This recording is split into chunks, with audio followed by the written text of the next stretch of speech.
So left-wing governments, high tax, high spend. Right-wing governments, low tax, low spend.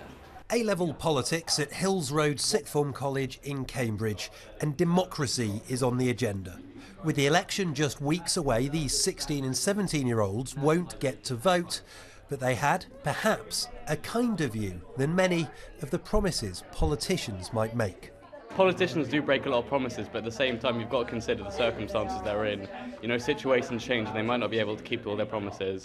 I think they do have sort of the best intentions for the country. If you want to be able to run the government and make everything work, then you've got to have the best intentions. That no one can keep to their promises 100%, because there could always be events which money will get diverted and things like that. You kind of have to put trust into politicians.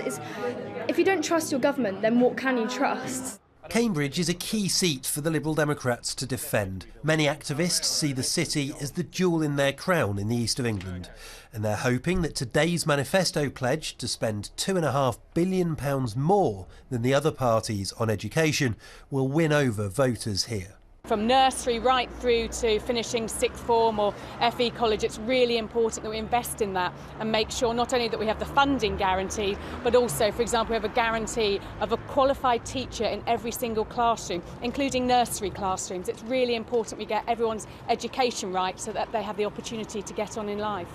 The Green Party leader Natalie Bennett was also in Cambridge today, helping to campaign in a seat where the Greens think they can pick up votes from the Lib Dems.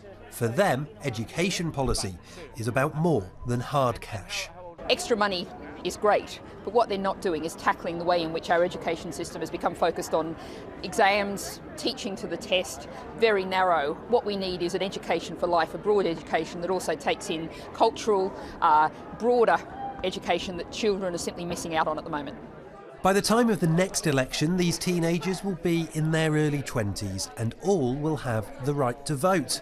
But for now, the election is simply of academic interest. Tom Barton, BBC Look East, Cambridge.